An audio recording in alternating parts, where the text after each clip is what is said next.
Continuamos hoy, amigo oyente, el viaje que estamos llevando a cabo por el Evangelio según San Lucas. Siguiendo adelante con nuestro estudio del capítulo 5 de este Evangelio de Lucas, consideraremos hoy las parábolas en cuanto al vestido nuevo y a los odres. Leamos entonces los versículos 36 al 39 de este capítulo 5. Les dijo también una parábola. Nadie corta un pedazo de un vestido nuevo y lo pone en un vestido viejo, pues si lo hace, no solamente rompe el nuevo, sino que el remiendo sacado de él no armoniza con el viejo. Y nadie echa vino nuevo en odres viejos. De otra manera, el vino nuevo romperá los odres y se derramará, y los odres se perderán. Mas el vino nuevo en odres nuevos se ha de echar, y lo uno y lo otro se conservan. Y ninguno que beba del añejo quiere luego el nuevo, porque dice, el añejo es mejor. Al hombre natural le gustan sus viejas costumbres. Le gusta el vino viejo y la religión vieja. Lo importante es reconocer que nuestro Señor trajo algo nuevo al género humano, el Evangelio.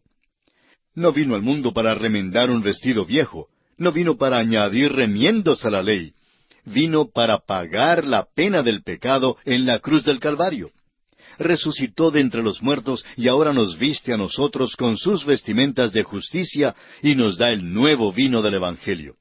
El nuevo vino del Evangelio ha de ser echado en el odre nuevo y no en uno viejo, que es la ley. El apóstol Pablo, escribiendo a los Efesios, dice en el capítulo 5, versículo 18, «No os embriaguéis con vino, en lo cual hay disolución. Antes bien, sed llenos del Espíritu». Este es el mensaje que el Señor da hoy en día. Vino para darnos algo nuevo, vino para salvarnos por la fe en Él. Todo este capítulo 5 se mueve en una sola dirección, la de presentar el glorioso Evangelio del Señor Jesucristo por todos los medios que sea posible, para que los hombres escuchen el mensaje y tengan una oportunidad de escoger entre aceptarle como Salvador o rechazarle. Solo usted, amigo oyente, puede hacer la decisión por usted mismo. Él todavía está poniendo vino nuevo en odres nuevos. Todavía está dando nuevos vestidos y no remendando los viejos. Amigo oyente, ¿ha aceptado usted a Cristo y le ha recibido en su corazón como su Salvador personal? Si no lo ha hecho, es el momento de que piense con toda seriedad en este asunto. Y así concluimos nuestro estudio del capítulo 5 del Evangelio según San Lucas. Llegamos ahora al capítulo 6. En este capítulo consideraremos los siguientes aspectos. Cristo censura a los fariseos por su manera de observar el día de reposo. Jesús escoge a 12 apóstoles. Jesús sana a los enfermos. Las bienaventuranzas. Cómo hemos de amar a los enemigos y las buenas obras como fruto del oír de la palabra de Dios. En este extraordinario capítulo 6 del Evangelio según el Dr. Lucas, veremos que la primera parte de este Evangelio es muy similar al relato de los otros Evangelios que llamamos sinópticos, es decir, los que presentan un resumen más o menos cronológico sobre la vida de Jesucristo, o sea, los Evangelios escritos por los evangelistas Mateo y Marcos. Tenemos, por ejemplo, el caso en que Jesucristo expone su actitud en cuanto al sábado. Y fue precisamente en cuanto a esto que sus enemigos se declararon abiertamente en su contra. Desde entonces en adelante intentaron matarle debido a su actitud y sus acciones en cuanto al sábado. Leamos los primeros 5 versículos de este capítulo 6 de Lucas. Aconteció en un día de reposo que pasando Jesús por los sembrados, sus discípulos arrancaban espigas y comían, restregándolas con las manos. Y algunos de los fariseos les dijeron, ¿por qué hacéis lo que no es lícito hacer en los días de reposo? Respondiendo Jesús les dijo, ¿ni aun esto habéis leído, lo que hizo David cuando tuvo hambre él y los que con él estaban? ¿Cómo entró en la casa de Dios y tomó los panes de la proposición, de los cuales no es lícito comer, sino sólo a los sacerdotes, y comió, y dio también a los que estaban con él? Y les decía, el Hijo del Hombre es Señor aún del día de reposo. En estos primeros 5 versículos tenemos el incidente del día de reposo cuando sus discípulos recogían espigas y las frotaban en sus manos para separar las semillas del tamo y la paja y luego comían los granos. Los fariseos inmediatamente interpretaron esto como el trabajo de trillar en el día de reposo, lo cual era prohibido según la ley. Bueno, no consideraron que estos hombres tenían hambre, ni que estaban siguiendo al Señor cuando costaba bastante seguir al Señor. Llegamos entonces al incidente que también ocurre en un día de reposo. Es el caso del hombre paralítico que aparentemente fue colocado en la sinagoga en un día sábado para ver si Jesús lo sanaba. Leamos los versículos 6 al 10 de este capítulo 6 de Lucas. Aconteció también en otro día de reposo que él entró en la sinagoga y enseñaba, y estaba allí un hombre que tenía seca la mano derecha, y le acechaban los escribas y los fariseos para ver si en el día de reposo lo sanaría, a fin de hallar de qué acusarle. Mas él conocía los pensamientos de ellos, y dijo al hombre que tenía la mano seca, levántate y ponte en medio. Y él, levantándose, se puso en pie. Entonces Jesús les dijo, os preguntaré una cosa. ¿Es lícito en día de reposo hacer bien o hacer mal? ¿Salvar la vida o quitarla?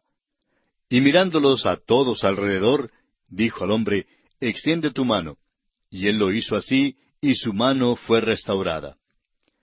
Podría hasta asegurarle, amigo oyente, que aquel hombre con la mano seca fue introducido en la sinagoga por los enemigos de Jesús precisamente para tratar de ponerle una trampa.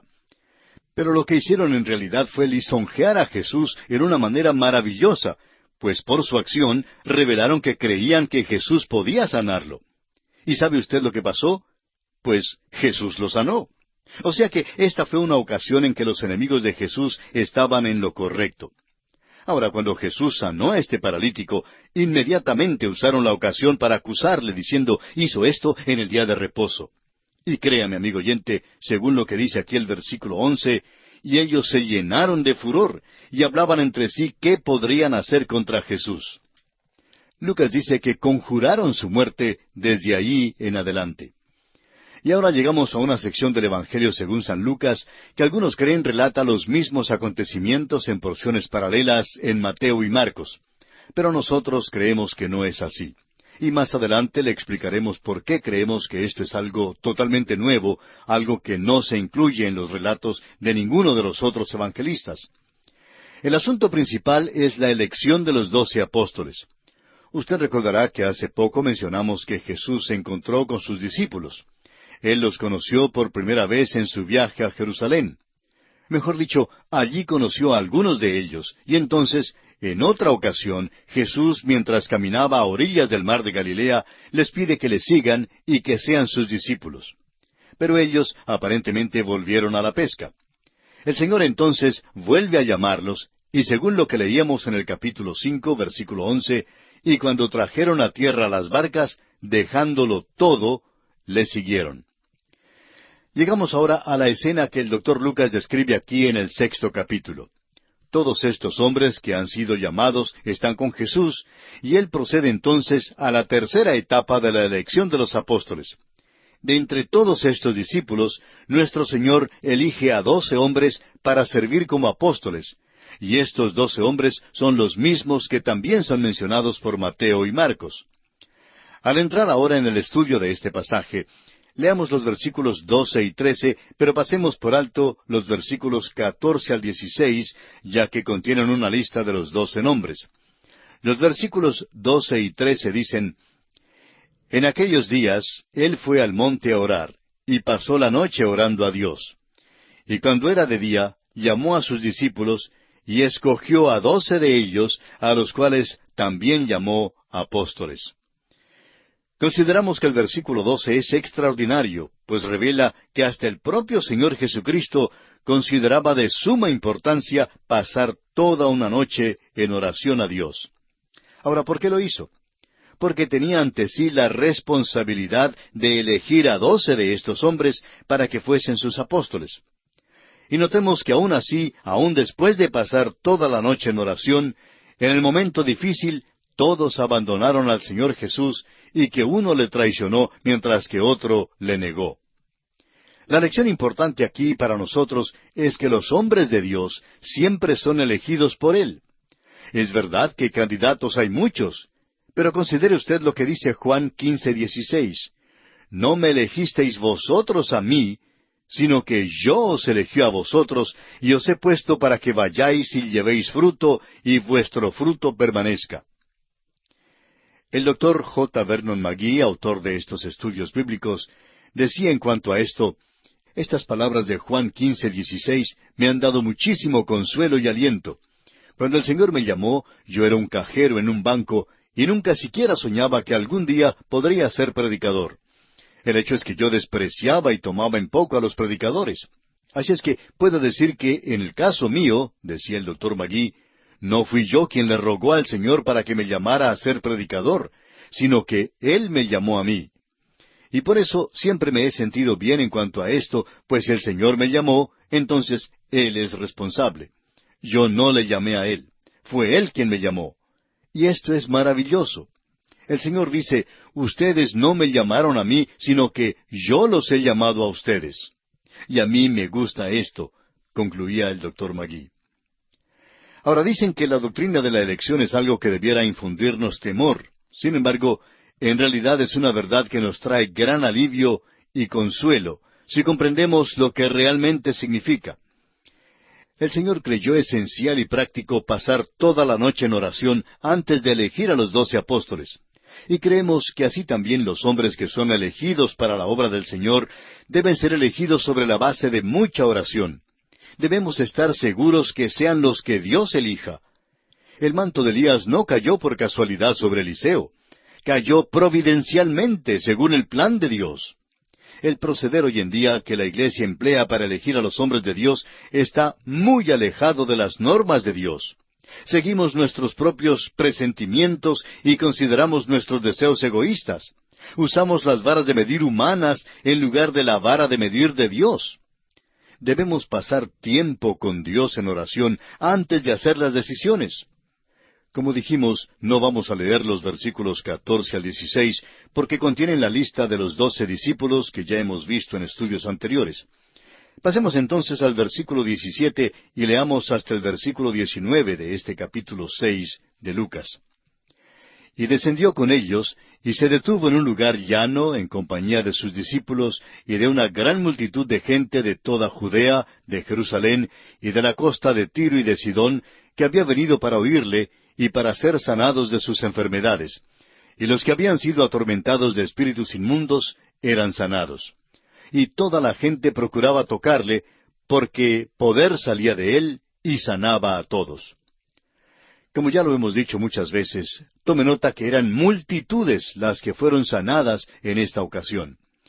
En los tiempos de nuestro Señor, literalmente fueron miles los sanados. No había nada de teatro que hacen los que se hacen pasar por sanadores divinos hoy en día. Allí no había la formación de filas, ni el dar de una palmadita a este, ni el pasar la mano sobre el otro, ni el hacer que las personas cayeran hacia atrás o hacia adelante.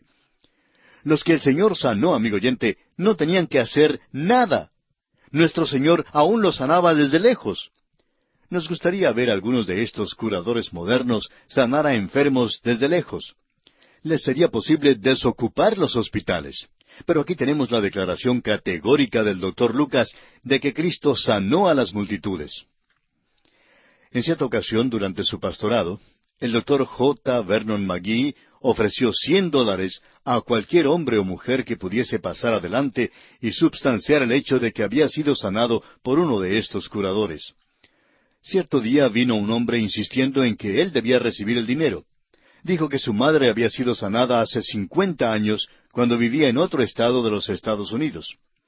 El doctor McGee le preguntó a este hombre que si un médico había examinado a su madre antes y después de su sanidad. A lo cual el hombre respondió que sí, que un médico la había examinado antes y después. Entonces el doctor McGee le dijo: «Vamos pues a conseguir una declaración de este médico». Pero el hombre dijo que aquel médico había fallecido ya hacía unos 50 años. Amigo oyente, permítanos decir que el Señor no sanó así. Las sanidades que el Señor hizo eran genuinas, y tenemos la declaración del doctor Lucas para verificarla. Claro que sí creemos en la sanidad divina. Lo que no creemos es en la sanidad de aquellos que se hacen pasar por sanadores divinos. Lleve usted, amigo oyente, su problema directamente al gran médico. Él es el mejor médico que usted puede consultar. Es más, es un médico que no le enviará una cuenta. Llegamos ahora al pasaje que muchos llaman el Sermón del Monte, pero que en realidad no es el Sermón del Monte. Recuerde usted que según el versículo 17, este sermón fue predicado en un lugar llano, mientras que el Sermón del Monte fue pronunciado en un monte, tal como lo relata Mateo. La analogía entre el contenido de este sermón y el sermón en Mateo indica que el Señor repitió sus enseñanzas muchas veces. No nos hace tanta falta una armonía de los evangelios como el establecer un contraste entre los evangelios. Lo extraordinario en cuanto a este sermón en Lucas no es su semejanza, sino su desemejanza al sermón que hallamos en Mateo. Lo notable son las omisiones, inclusiones, bienaventuranzas y ayes, actitudes y juicios que el uno incluye mientras son excluidas por el otro y viceversa. Bueno, comencemos ahora la lectura de este sermón leyendo los versículos 20 al 22 de este capítulo 6 de Lucas. Y alzando los ojos hacia sus discípulos decía, Bienaventurados vosotros los pobres, porque vuestro es el reino de Dios. Bienaventurados los que ahora tenéis hambre, porque seréis saciados. Bienaventurados los que ahora lloráis, porque reiréis. Bienaventurados seréis cuando los hombres os aborrezcan, y cuando os aparten de sí, y os vituperen y desechen vuestro nombre como malo, por causa del Hijo del Hombre. Hasta aquí, el contenido del sermón en el llano es bastante semejante al sermón del monte que aparece en el Evangelio según San Mateo. El Señor dio las mismas enseñanzas en muchos lugares, pero en forma diferente. Empezando con el versículo 23, veremos que se presenta un nuevo pensamiento. Leamos el versículo 23. Gozaos en aquel día y alegraos, porque he aquí vuestro galardón es grande en los cielos, porque así hacían sus padres con los profetas. Este versículo habla en cuanto a la manera en que los hombres reciben a los profetas de Dios y su actitud hacia ellos. El verdadero profeta habla de parte de Dios y es perseguido. El falso profeta falsifica a Dios y es patrocinado y apreciado por los hombres. El verdadero profeta tiene que tener fe en Dios y mantener una confianza tranquila que mira más allá de las cosas que se ven a las cosas que son eternas. Esto es lo que mantiene al hombre fiel a Dios. Los versículos 20 al 22 que leímos hace un momento hablaban acerca de los pobres, los hambrientos, los débiles, los que son odiados, reprendidos, considerados como desechados y llamados malos. Todo lo que se necesita hacer es mirar al Antiguo Testamento para ver que esto es verdad. Y es verdad también en nuestros días. El hombre que predica la palabra de Dios va a tener dificultades. Si no tiene dificultades, algo anda mal. Los falsos profetas eran ricos y tenían mucho que comer. Podían reírse y eran considerados por sus contemporáneos como tipos buenos. Pero Dios tiene algo que decir en cuanto a ellos. Leamos de qué se trata en los versículos 24 al 28 de Lucas capítulo 6. Mas ay de vosotros ricos, porque ya tenéis vuestro consuelo. Ay de vosotros los que ahora estáis saciados, porque tendréis hambre. Ay de vosotros los que ahora reís, porque lamentaréis y lloraréis. Ay de vosotros cuando todos los hombres hablen bien de vosotros, porque así hacían sus padres con los falsos profetas. Pero a vosotros los que oís os digo, amad a vuestros enemigos, haced bien a los que os aborrecen, bendecid a los que os maldicen, y orad por los que os calumnian. Notamos aquí que el falso profeta es patrocinado y muy apreciado por el mundo, y que si habla lo que desean escuchar los del mundo, le recompensarán muy bien. El Señor Jesucristo aclara, sin embargo, que Dios no le recompensará así. El falso profeta podrá llegar a ser muy popular o muy estimado en el mundo, pero será de mala fama ante Dios. Puede llegar a ser el alma de la fiesta y gozarse muchísimo acá en la tierra, pero hará llorar al cielo. Puede que coma bien, pero tendrá un alma hambrienta. Y aquí nos detenemos, amigo oyente, porque nuestro tiempo se ha agotado. Retornaremos en nuestro próximo programa en la continuación de este estudio del Evangelio según San Lucas y confiamos contar con su siempre valiosa atención.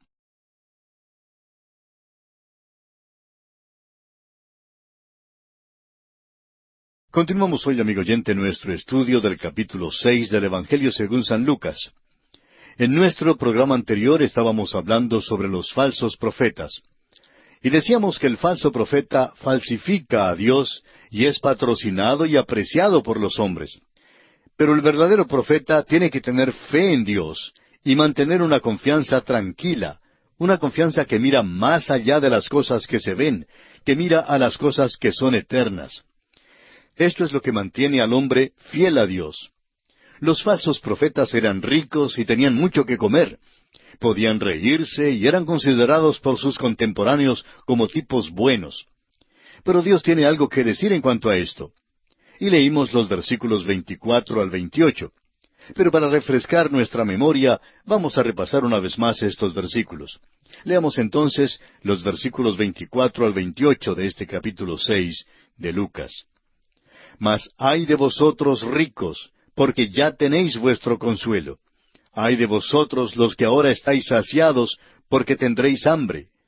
Ay de vosotros los que ahora reís, porque lamentaréis y lloraréis. Ay de vosotros cuando todos los hombres hablen bien de vosotros, porque así hacían sus padres con los falsos profetas. Pero a vosotros los que oís, os digo, amad a vuestros enemigos, haced bien a los que os aborrecen, bendecid a los que os maldicen, y orad por los que os calumnian. Encontramos aquí que el falso profeta es patrocinado y muy apreciado por el mundo, y que si habla lo que desean escuchar los del mundo, le recompensarán bien. El Señor Jesucristo aclara, sin embargo, que Dios no le recompensará. El falso profeta podrá llegar a ser muy popular, muy estimado en el mundo, pero será de mala fama ante Dios.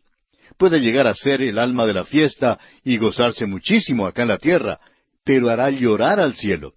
Puede que coma bien, pero tendrá un alma hambrienta.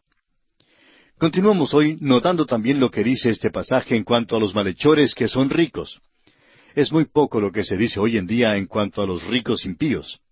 Pero el Señor tuvo mucho que decir en cuanto a ellos en las Escrituras. Dice Él aquí en el versículo 24, «Ay de vosotros ricos, porque ya tenéis vuestro consuelo». Parece que todo el mundo está en busca del criminal pobre, aquel que robó unos 25 pesos, una prenda de ropa o un anillo. Sin embargo, creemos que los impíos pobres no son tan peligrosos como lo son los impíos ricos. Es que los ricos sin Dios le dan cierto encanto a la impiedad, y creemos que hoy en día hay más hipocresía entre los ricos que entre cualquier otro grupo de personas. Están dispuestos a pagarle a un profeta falso para que predique en la iglesia a la cual asisten. Son dueños de la iglesia y de la propiedad. Ninguna iglesia que es poseída por los ricos tiene la fama de ser una iglesia realmente evangélica. Generalmente, el pastor de una de estas iglesias no es un pastor que predique el Evangelio. Ahora, puede ser que haya ciertas excepciones, pero si las hay, no las conocemos. En la ciudad de Nueva York, en los Estados Unidos, por ejemplo, hay una iglesia que lleva el nombre de un hombre muy rico. Es una iglesia que no permite que un predicador evangélico predique en su púlpito, porque el verdadero predicador evangélico tendría que condenar a este hombre rico, igual como Santiago los condenó en el capítulo 5 de su carta, versículos 1 al 3, cuando dijo, «Vamos ahora, ricos, llorad y aullad por las miserias que os vendrán. Vuestras riquezas están podridas, y vuestras ropas están comidas de polilla. Vuestro oro y plata están enmohecidos, y su moho testificará contra vosotros, y devorará del todo vuestras carnes como fuego. Habéis acumulado tesoros para los días postreros». Nos preguntamos, amigo oyente, ¿cuándo será que los creyentes en Cristo van a despertarse y reconocer el hecho de que esos políticos ricos solo les están echando míseras migajas de sus mesas a los pobres? En realidad, no tienen ningún interés en los pobres ni en la cuestión de los derechos civiles. Todo lo que quieren es guardar sus riquezas y gozarse de ellas en su egoísmo, y para lograrlo están dispuestos a dejar caer unas migajas a los pobres. En cuanto al asunto de los derechos civiles, no me interesa a mí el color de la piel de un hombre, sino el color de su corazón. Amigo oyente, ¿ha sido lavado su corazón en la sangre del Señor Jesucristo? Si ha sido lavado, entonces es mi hermano. Yo voy a vivir con Él por toda la eternidad, y es mejor que yo comience a aprender a vivir con Él ahora mismo, aquí en la tierra. Puede ser que una persona sea de la misma raza que yo, que el color de la piel sea igual al mío, que hable el mismo idioma que yo hablo, pero si su corazón aún está envuelto, está sumido en las tinieblas del pecado, lo siento mucho, amigo oyente, pero tengo que decir que tal persona no puede ser mi hermano. Pero permítame añadir que, por otra parte, si una persona ha experimentado el nuevo nacimiento, si sus pecados han sido lavados por la preciosa sangre de Jesucristo, si esto es así, entonces esta persona es verdadero hermano mío, sin importar el color de su piel, la forma de sus ojos o ninguna otra cosa por el estilo. Quizá esto que estamos diciendo le parezca algo revolucionario, y en realidad lo es, pues es lo que Cristo mismo dijo. Y mi hermano, si usted está dispuesto a seguir a Jesucristo, tendrá que vivir una vida revolucionaria, una vida totalmente contraria al rumbo que lleva este mundo. En nuestra vida, hemos conocido a muchos que han dicho que estaban siguiendo a Jesús, pero la evidencia de sus vidas indican que realmente ni se han atrevido a seguir al Señor. Pues si le estuviesen siguiendo, habrían experimentado todo tipo de aflicciones y pruebas. Leamos ahora lo que dice Jesucristo en este capítulo 6, y creemos que usted concordará en que estas palabras disiparán cualquier capa de hipocresía que uno tenga, y revelarán la verdad sobre el estado interno de cualquier persona. Por ejemplo, considere usted lo que dicen estas palabras que aparecen en los versículos 29 al 38 de este capítulo 6 de Lucas. Al que te hiera en una mejilla, preséntale también la otra, y al que te quite la capa, ni aun la túnica le niegues. A cualquiera que te pida, dale, y al que tome lo que es tuyo, no pidas que te lo devuelva. Y como queréis que hagan los hombres con vosotros, así también haced vosotros con ellos. Porque si amáis a los que os aman, ¿qué mérito tenéis? Porque también los pecadores aman a los que los aman. Y si hacéis bien a los que os hacen bien, ¿qué mérito tenéis? Porque también los pecadores hacen lo mismo. Y si prestáis a aquellos de quienes esperáis recibir, ¿qué mérito tenéis? Porque también los pecadores prestan a los pecadores para recibir otro tanto. Amad pues a vuestros enemigos, y haced bien y prestad, no esperando de ello nada. Y será vuestro galardón grande, y seréis hijos del Altísimo, porque Él es benigno para con los ingratos y malos. Sed pues misericordiosos, como también vuestro Padre es misericordioso. No juzguéis y no seréis juzgados. No condenéis y no seréis condenados. Perdonad y seréis perdonados. Dad y se os dará.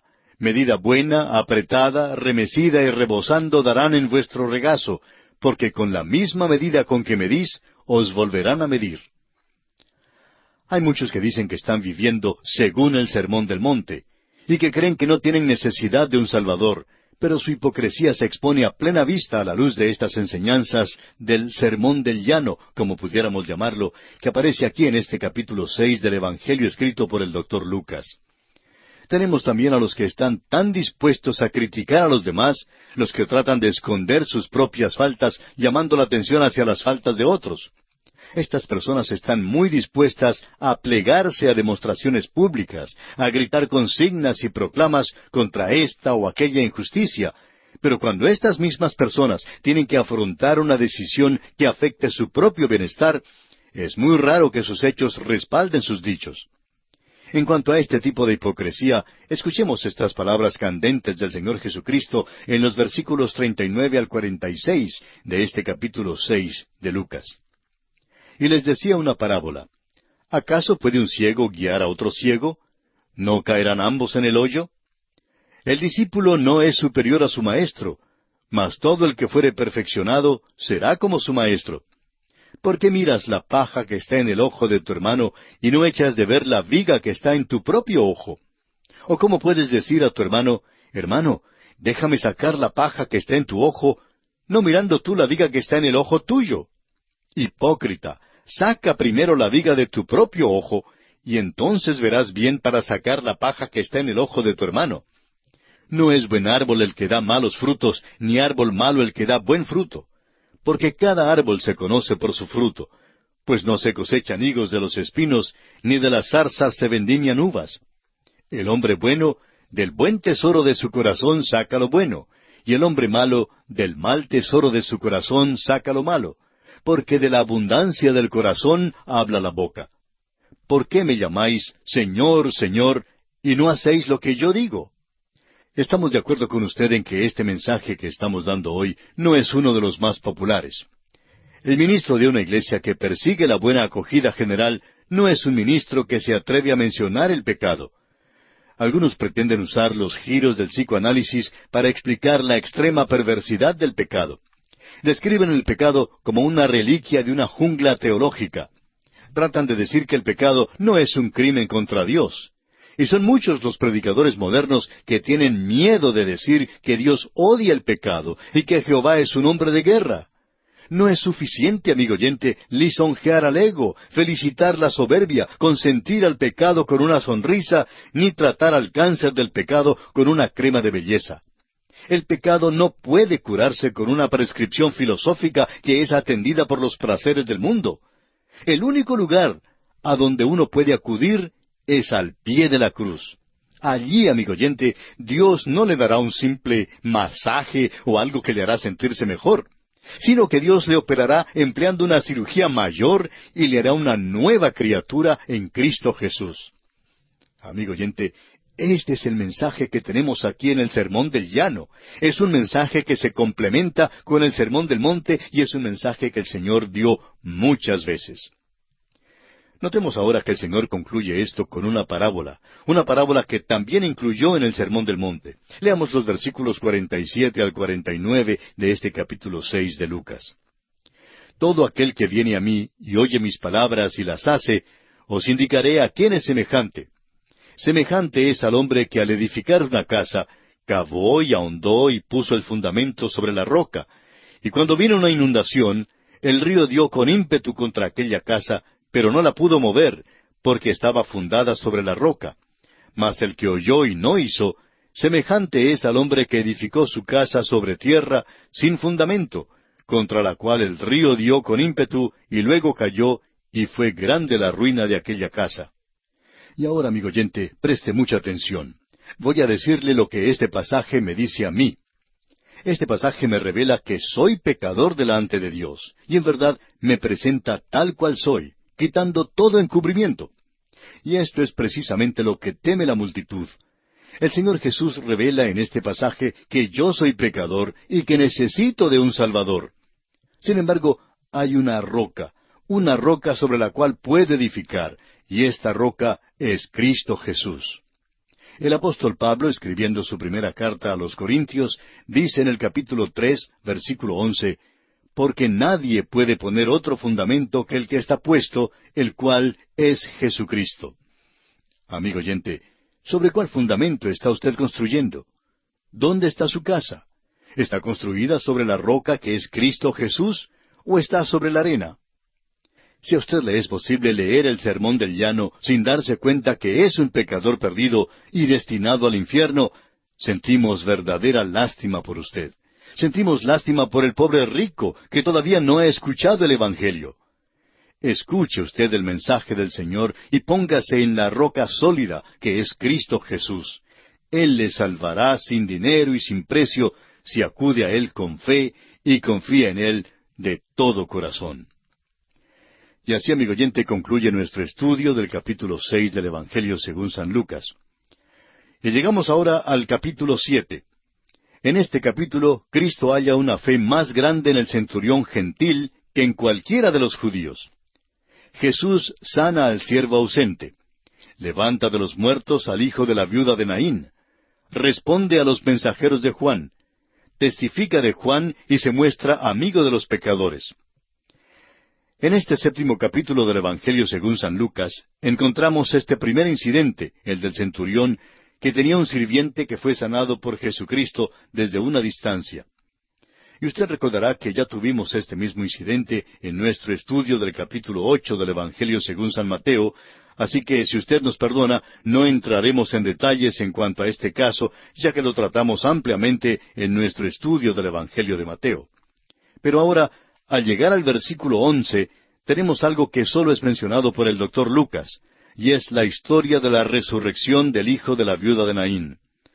Pero debiéramos tener en cuenta que estos acontecimientos en los cuales Jesús le devuelve la vida a alguien que ha muerto, no son en realidad casos de resurrección, según la Biblia define esta palabra. Lo único que Jesús hizo en estos casos fue devolver la vida al mismo cuerpo mortal. Veremos que en el caso de Lázaro, el doctor Lucas dice que cuando Jesucristo le devolvió la vida, Lázaro le preguntó si tendría que morir otra vez, a lo cual el Señor le contestó que sí. Y creemos que Lázaro no sonrió más desde aquel día en adelante.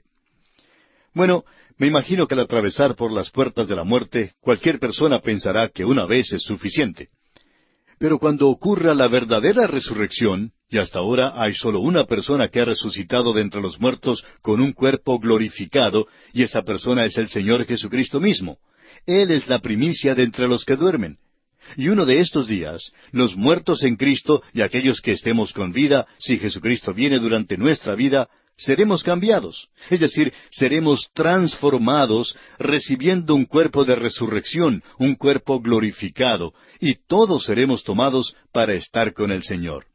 Cuando ocurra, pues, la verdadera resurrección, nunca moriremos otra vez, porque tendremos un cuerpo inmortal, un cuerpo glorificado. Sin embargo, estos casos de resurrección que se mencionan en los Evangelios son de gran importancia porque sirven para ilustrar lo que será la verdadera resurrección. Leamos entonces los versículos 11 y 12 de este capítulo 7 de San Lucas. Aconteció después que él iba a la ciudad que se llama Naín, e iban con él muchos de sus discípulos y una gran multitud. Cuando llegó cerca de la puerta de la ciudad, he aquí que llevaban a enterrar a un difunto, hijo único de su madre, la cual era viuda. Y había con ella mucha gente de la ciudad. Este es un caso extraordinario, como usted bien lo puede apreciar. La muerte del único hijo de la viuda de Naín era un caso triste, realmente triste. Siendo que era el único hijo de una madre que se había quedado viuda, esto hacía que la muerte de este hijo fuera aún más trágica. Mientras pasaba por el pueblo de Naín, el Señor se encontró con el cortejo fúnebre. Alguien ha dicho que el Señor interrumpió todos los funerales con que jamás se encontró. Opinamos que Cristo resucitó a más personas que las tres que se mencionan en la Biblia. Estos tres casos que se registran son ilustraciones. Un caso fue el de una niña de 12 años, otro fue el de un joven en todo el vigor de su juventud, y el tercer caso fue el de Lázaro, quien ya era un señor de edad mayor. Estos casos son representativos de las tres grandes clasificaciones en que dividimos a la humanidad, y todos son restaurados a la vida. Bueno, amigo oyente, nuestro tiempo se ha agotado por esta ocasión, así es que tenemos que detenernos aquí. Pero continuaremos la consideración de este interesantísimo asunto en nuestro próximo programa.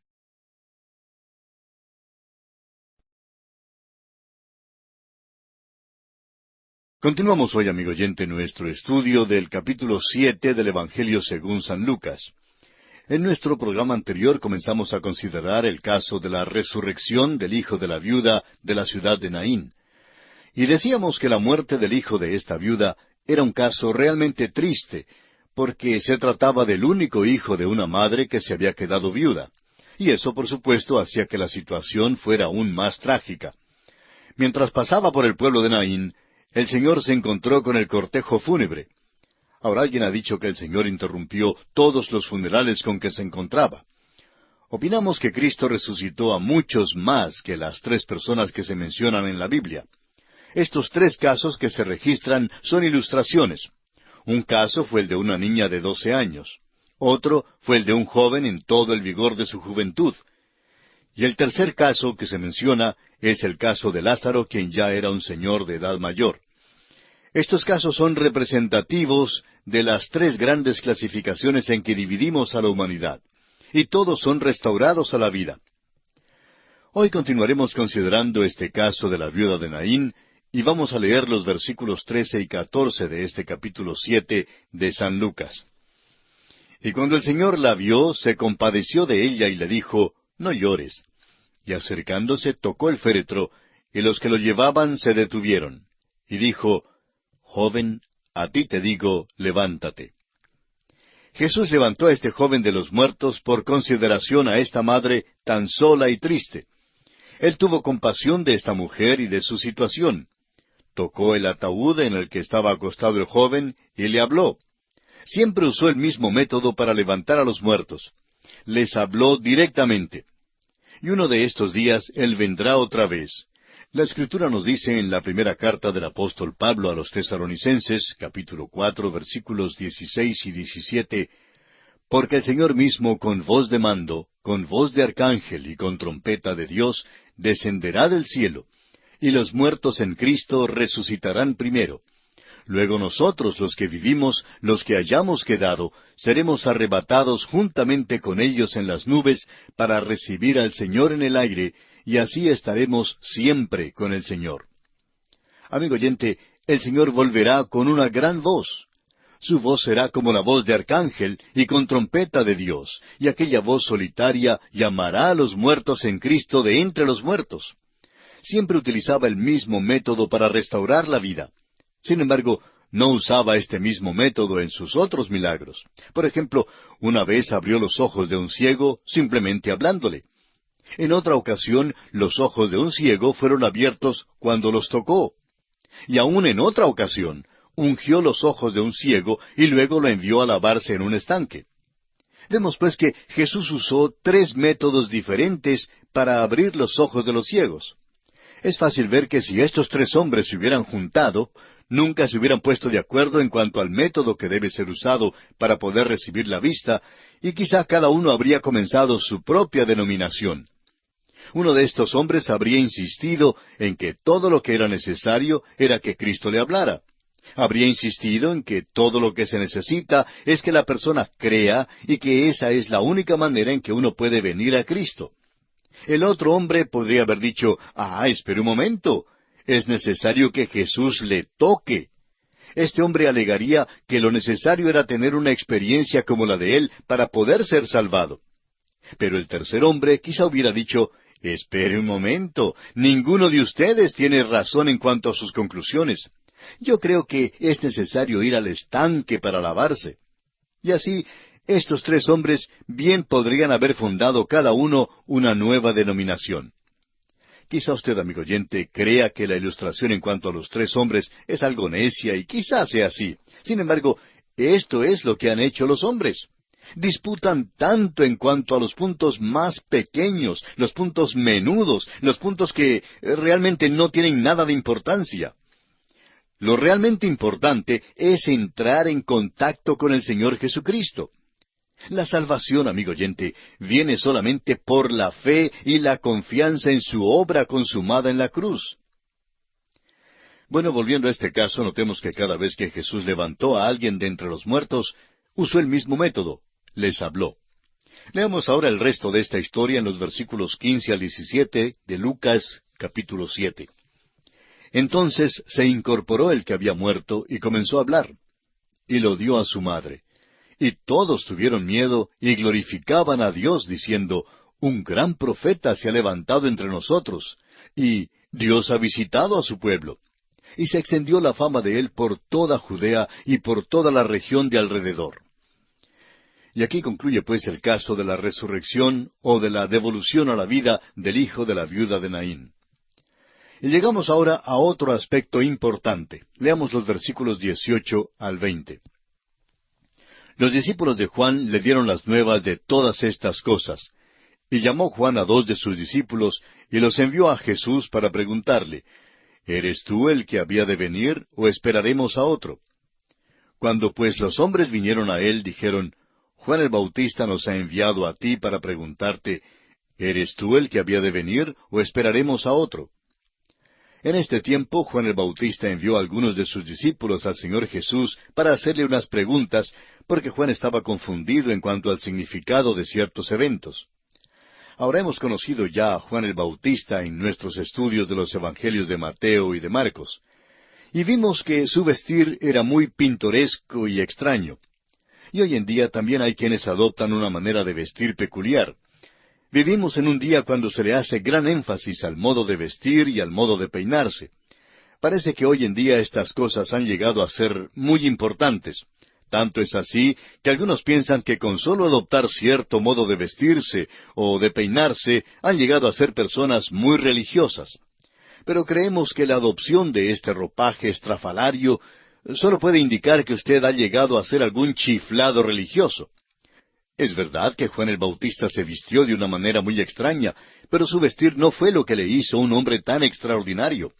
Fue su mensaje y su ministerio lo que le colocaron aparte y no su manera de vestir. Fue llamado por Dios, y sería bueno que usted, amigo oyente, también se asegure de que usted es llamado por Dios, si es que va a llevar un traje religioso. Muchas personas creen que al adoptar los adornos y las vestimentas exteriores del cristianismo, podrán llegar así a ser cristianos. El Dr. J. Vernon McGee, autor de estos estudios bíblicos, nos relataba que un día una señorita estaba parada frente a las oficinas principales de A Través de la Biblia, allá en Pasadena, el estado de California, en los Estados Unidos, haciendo una encuesta. Y ella le preguntó cuál era su profesión. El Dr. McGee le respondió que era predicador, y luego le dijo, ahora me toca a mí hacerle las preguntas. Y le preguntó en cuanto a lo que una persona tiene que hacer para ser un cristiano. Esta joven respondió que para ser cristiano era necesario portarse bien con los vecinos, no criticar a nadie y ser amistoso en lugar de ser áspero. Y francamente parece que ella tenía una lista de cosas que uno debía hacer para ser cristiano. El Dr. McGee le dijo entonces, todo lo que usted cree en cuanto al cristianismo aparentemente está relacionado con algo que uno hace. Pero la verdad es que no es así. El cristianismo consiste en una relación personal con Jesucristo. Es más que tratar de imitar a Cristo o el llevar cierto traje religioso. El cristianismo implica la necesidad de nacer de nuevo. Hasta aquí las palabras del Dr. McGee. El apóstol Pablo, escribiendo su segunda carta a los Corintios, dice en el capítulo 5, versículo 17, de modo que si alguno está en Cristo, nueva criatura es. Las cosas viejas pasaron, he aquí todas son hechas nuevas. Es que para ser cristiano hay que tener una experiencia personal con Cristo Jesús. Y así parece que Juan el Bautista ha sido colocado un poco fuera del sitio que le corresponde al aparecer aquí en el Nuevo Testamento. Y la verdad es que no pertenece al Nuevo Testamento de ningún modo. Juan es el último de los profetas del Antiguo Testamento. Es un profeta del Antiguo Testamento que aparece en el Nuevo Testamento. Es como un puente que cubre el vacío existente entre el Antiguo Testamento y el Nuevo. Es el último de los grandes profetas y debe considerársele de igual importancia que Samuel, Elías, Isaías y Jeremías. Cristo le dijo más tarde a esta generación, según lo leemos en Lucas capítulo 11, versículos 47 y 48, «Ay de vosotros que edificáis los sepulcros de los profetas a quienes mataron vuestros padres. De modo que sois testigos y consentidores de los hechos de vuestros padres. Porque a la verdad ellos los mataron y vosotros edificáis sus sepulcros». Y la verdad es que se comportaron como hijos genuinos que habían heredado la naturaleza de sus padres, porque cuando Jesús pronunció estas palabras, Juan el Bautista, el último de los profetas del Antiguo Testamento, ya estaba en la cárcel y pronto sería silenciado por medio de la muerte. Bueno, aquí en este pasaje encontramos entonces que Juan el Bautista ya estaba en la cárcel y que ciertas dudas habían penetrado en su mente. Hay quienes tratan de darle una explicación psicológica a esta pregunta que Juan el Bautista hizo. ¿Eres tú el que había de venir? Juan estaba anticipando la venida del Mesías y quería saber si Cristo era el Mesías o no. Y el tratar de explicarlo psicológicamente es algo que consideramos casi risible. Tratan de decir que debido a que estaba en la cárcel, Juan sufría de melancolía, que estaba desanimado, desmayado y desalentado. Pero creemos que esa explicación de la condición de Juan no es correcta. No olvidemos que Juan había anunciado el reino y renunciado a la nación. Había proclamado la venida del rey. Y reconoció que él mismo era sólo el constructor de la carretera para el rey. Dijo que con su venida los valles se rellenarían y que los montes serían bajados. Y cuando Jesús vino, Juan lo identificó como el Mesías y dijo en cuanto a él, en Lucas capítulo 3 versículos 16 y 17, «Él los bautizará en Espíritu Santo y fuego. Su aventador está en su mano y limpiará su era y recogerá el trigo en su granero y quemará la paja en fuego que nunca se apagará». Ahora, sea cual fuese su interpretación de este pasaje, amigo oyente, tendrá que concordar que este es un lenguaje acérrimo. Juan no estaba esperando un paseo o un picnic de la escuela dominical. Juan anticipaba que Cristo estableciera su reinado en toda su majestad, gloria y poder.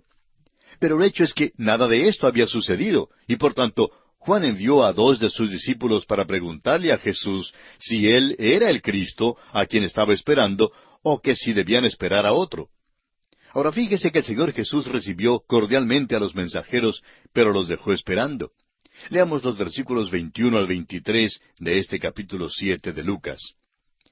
En esa misma hora sanó a muchos de enfermedades y plagas, y de espíritus malos, y a muchos ciegos les dio la vista. Y respondiendo Jesús les dijo, Id, haced saber a Juan lo que habéis visto y oído.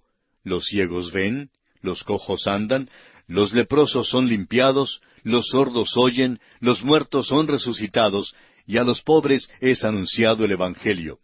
Y bienaventurado es aquel que no halle tropiezo en mí. Jesús dejó esperando a estos discípulos de Juan mientras hacía muchos milagros. Ahora los dejó esperando para que pudieran volver a donde Juan y decirle que habían visto el cumplimiento de las profecías en cuanto al Mesías.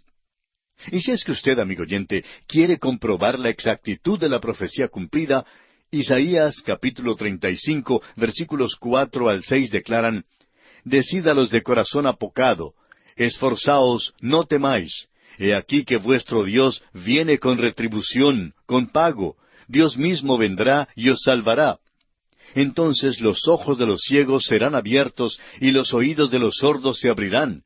Entonces el cojo saltará como un ciervo y cantará la lengua del mudo, porque aguas serán cavadas en el desierto y torrentes en la soledad. Jesús les mandó a estos 2 discípulos de Juan que regresaran donde él y le dijeran que habían visto las credenciales del Mesías. Ahora esto es muy importante, y creemos que estas palabras que siguen aquí en el versículo 23 del capítulo 7 de San Lucas figuran entre las más iluminadoras que haya pronunciado nuestro Señor Jesucristo. Él dice aquí, y bienaventurado es aquel que no halle tropiezo en mí. Amigo oyente, Él nos pide nuestra fe, aun cuando no podamos comprender. Aquí Él les dice a los discípulos de Juan que regresen donde Juan y le digan que Jesús no se está moviendo tan rápidamente como Juan quizá quisiera que lo hiciera, pero que estaba cumpliendo su misión a cabalidad. Quizá les dijo, y ahora he presentado mis credenciales, pero ante la presencia de dificultades intelectuales, díganle a Juan que mantenga su fe. Y esto es también lo que nos dice a usted y a mí hoy, amigo oyente. Nos pide que creamos en Él. Y así ocurre con los intelectuales hoy. Los deja esperando una interpretación mientras se dirige a aquellos cuyos corazones están abiertos a Él. El apóstol Pablo en su primera carta a los Corintios, capítulo 1, versículo 18, lo expresa así. Porque la palabra de la cruz es locura a los que se pierden, pero a los que se salvan, esto es, a nosotros, es poder de Dios. Ahora, las dudas no indican que uno sea inteligente. Al contrario, indican que uno es necio y son una señal de que no sabe nada. Señalan el hecho de que uno pertenece a un grupo que perece. Muchos profesores doctos se sientan en sus sillas giratorias en las bibliotecas polvorientas y mohosas, muy alejados de la vida y de la necesidad humana, y escriben sobre las dificultades intelectuales en torno a la aceptación de la Biblia, de la deidad de Jesucristo y de la redención con sangre. Y aquellos mismos profesores, cuando tienen un pequeño problema o disturbio, una manifestación en el predio de su universidad, no saben cómo solucionarlo. Puesto que no pueden solucionar problemas modernos, nos preguntamos, ¿cómo pueden presumir saber tanto en cuanto a lo que tuvo lugar hace 2000 años? Se cuenta que durante la Segunda Guerra Mundial, 5 hombres que, según ellos mismos dijeron, eran ateos, quedaron desamparados en una balsa de caucho en medio del Océano Pacífico. Pasaron 20 días en aquella balsa en el mar donde fueron traídos cara a cara con Dios. Fue algo realmente asombroso. Pues después de aquella experiencia, todas sus dificultades intelectuales se desvanecieron y ninguno de ellos salió de aquella balsa todavía ateo. A veces pensamos en la posibilidad de meter a algunos de estos profesores que se creen tan intelectuales en una balsa y lanzarlos en medio del Océano Pacífico. Eso les haría mucho más bien que darles un doctorado en filosofía. Bueno, continuemos con los versículos 24 y 25 de este capítulo 7 de San Lucas. Cuando se fueron los mensajeros de Juan, comenzó a decir de Juan a la gente: ¿Qué salisteis a ver al desierto? ¿Una caña sacudida por el viento? Mas, ¿qué salisteis a ver? ¿A un hombre cubierto de vestiduras delicadas? He aquí los que tienen vestidura preciosa y viven en deleites, en los palacios de los reyes están. Ahora, ¿era Juan el Bautista una caña sacudida por el viento? De ninguna manera. Juan era fuerte y robusto. No se dobló con el viento como se doblan las cañas en la ciénaga. Juan era un hombre de convicciones firmes, convicciones fuertes. Y sabemos que no cambiaba con cada nueva novedad que se presentaba. Continuemos con los versículos 26 al 29. ¿Mas qué salisteis a ver? ¿A un profeta? Sí os digo, y más que profeta. Este es de quien está escrito: He aquí, envío mi mensajero delante de tu faz, el cual preparará tu camino delante de ti. Os digo que entre los nacidos de mujeres no hay mayor profeta que Juan el Bautista, pero el más pequeño en el reino de Dios es mayor que él. Y todo el pueblo y los publicanos, cuando lo oyeron, justificaron a Dios, bautizándose con el bautismo de Juan. Lo que ocurre es que este pasaje es el cumplimiento de las profecías de Malaquías, capítulo 3, versículo 1, que dice: He aquí yo envío mi mensajero, el cual preparará el camino delante de mí, y vendrá súbitamente a su templo el Señor, a quien vosotros buscáis, y el ángel del pacto, a quien deseáis vosotros. He aquí viene, ha dicho Jehová de los ejércitos. Lucas capítulo 7, versículo 27, es tomado de Malaquías 3:1, y establece a Juan el Bautista como el precursor del Mesías. Esto coloca a Juan por encima de todos los otros profetas, pues él era precursor de una nueva dispensación, pero al mismo tiempo establece que el que es menor en el reino de Dios es mayor que Juan, porque los que pertenecen al reino tienen aún mayores privilegios y poderes que Juan el Bautista. Y bien, amigo oyente, nuestro tiempo se ha agotado, así es que tenemos que detenernos aquí por esta ocasión.